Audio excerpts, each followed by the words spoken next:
नमस्कार दोस्तों, मैं हूं प्रज्ञा दवान और वीएनएन के आज के स्पेशल सेगमेंट में हम बात करेंगे हिंदू विवाहित औरतों द्वारा बड़े चाव से मनाए जाने वाले त्योहार के बारे में, जिसे हम सभी करवा चौथ के नाम से जानते हैं। आज हम बात करेंगे इस त्योहार के बारे में, इससे जुड़ी कहानी के बारे में और कैसे इसे मनाया जा सके इसके बारे में। तो सबसे पहले ये जानना काफ़ी ज़रूरी है कि करवा चौथ आखिर होता क्या है। करवा शब्द का अर्थ है पानी से भरा मिट्टी का बर्तन और चौथ शब्द का अर्थ है चौथा। ये दर्शाता है कि करवा चौथ का त्योहार हिंदू कैलेंडर के अनुसार कार्तिक महीने में पूर्णिमा के बाद चौथे दिन पड़ता है। इस त्योहार के दिन हिंदू महिलाएं अपने पति की लंबी उम्र के लिए व्रत रखती हैं। अब करवा चौथ त्योहार के बारे में तो काफ़ी लोग जानते हैं। कई बार बॉलीवुड की फिल्मों में भी इस त्योहार को धूमधाम से मनाया जाता है, पर बहुत कम लोग ऐसे हैं जो इस त्योहार से जुड़ी कहानी को जानते हैं। वैसे तो करवा चौथ से जुड़ी कई कथाएं आपको मिल जाएंगी, पर एक कहानी जो सबसे लोकप्रिय है वो है 7 भाई और एक बहन की कहानी। तो हुआ यूं था कि वीरवती नाम की एक सुंदर रानी थी। उनके 7 भाई थे और उनका विवाह एक सुंदर राजा से हुआ था। अपनी शादी के पहले वर्ष के दौरान उन्होंने सख्त उपवास करके अपना पहला करवा चौथ मनाया था। जैसे जैसे रात नजदीक आई, उन्हें तेज प्यास और भूख के कारण बेचैनी होने लगी, लेकिन उन्होंने कुछ भी खाने पीने से मना कर दिया।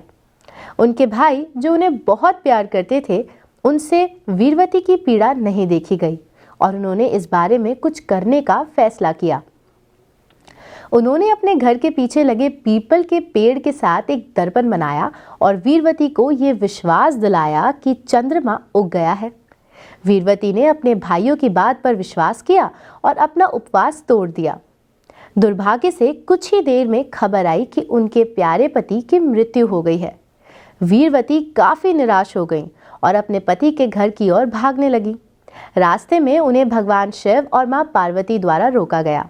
उन्होंने उन्हें बताया कि कैसे वीरवती को उनके भाइयों ने बरगलाया। वीरवती की मदद करने के लिए मां पार्वती ने अपनी उंगली काट दी और वीरवती को अपने पवित्र रक्त की कुछ बूंदें दी और ये भी वीरवती को कहा कि अगले साल से उपवास के दौरान काफी सावधानी बरतनी है। वीरवती अपने पति के पास गई और अपने पति के मृत शरीर पर पवित्र रक्त छिड़क दिया, जिसके बाद चमत्कारिक रूप से वीरवती को उनके पति वापस मिल गए। थी ना दिलचस्प कहानी। अब कहानी तो हमने सुन ली, अब जानते हैं कि इस व्रत को आखिर मनाते कैसे हैं। ठीक है, तो पहला क्वेश्चन तो ये है कि करवा चौथ क्यों मनाते हैं? अच्छा, करवा चौथ इसलिए मनाते हैं। करवा चौथ गणेश जी के लिए और शिव पार्वती जी के लिए है, अपने हस्बैंड की लॉन्ग लाइफ के लिए। ये गणपति आयुष्य वृद्धि भी देते हैं, सभी को अच्छा स्वास्थ्य भी देते हैं और सुख समृद्धि तो देते ही हैं, लाभ सभी प्रकार के, यश कीर्ति। तो इसी हेतु से गणपति सभी देवताओं में प्रधान माने गए। और गणेश चतुर्थी में खास करके चंद्रमा को अर्घ दिया जाता है। चंद्रमा की 16 कलाएं हैं, 27 नक्षत्रों में वो 12 राशियों में प्रवेश करता है। तो इसलिए उन कलाओं की पूर्णता के लिए चतुर्थी का जो चांद है वो गणपति के निमित्त ही उसके अधिष्ठात्री देवता गणपति माने गए। अच्छा। वैसे हर एक तिथि का अलग अलग देवता है, जैसे प्रतिपदा का अग्नि है, द्वितीया का ब्रह्मा है, तृतीया का गौरी है, चतुर्थी का जो देवता है वो गणपति है। इसलिए चंद्रमा को अर्घ दे करके अपने पति के सुस्वास्थ्य के लिए, लंबी आयु के लिए, अपने सुहाग के लिए बहनें व्रत रखती हैं और इसमें कुमारी का भी व्रत रखती हैं। माने अपने होने वाले आगे पति के निमित्त जो सुंदर वर प्राप्ति के लिए भी इस व्रत को रखा जाता है। अच्छा, तो क्या क्या चीजें करनी चाहिए एक मतलब सक्सेसफुल व्रत के लिए? उसमें प्रातः काल उठ करके ब्रह्म मुहूर्त में स्नान ध्यान कर करके जो कुछ भी थोड़ा सा सरगी जिसे कहते हैं पंजाबी में, वो खा करके और गौरी पार्वती का ध्यान करके व्रत आरंभ करे और हो सके तो निर्जला भी रख सकते हैं, नहीं तो फलाहार भी रख सकते हैं। और किसी कारण बस जैसे कोई बीमार हो या गर्भवती महिलाएं हो तो उनको निषेध नहीं है, वो कुछ खा करके भी व्रत रख सकते हैं। अच्छा। और शाम को जब सूर्योदय हो वो चंद्रमा को अर्घ्य दे करके अपना व्रत संपूर्ण कर सकते हैं। अच्छा, और जैसे अभी इंडिया में तो सब बहुत चीजें आसानी से मिल जाती हैं, लेकिन कनाडा में थोड़ा इतना पॉसिबल नहीं हो पाता, तो जो लोग कनाडा में फास्ट रख रहे हैं उनको क्या क्या चीजों का ध्यान रखना चाहिए? यहाँ भी वैसे असंभव तो नहीं है, फल यहाँ भी हैं, दूध यहाँ भी है, मतलब जो कोई निराहार नहीं रख सकता है तो फलाहार रख सकते हैं।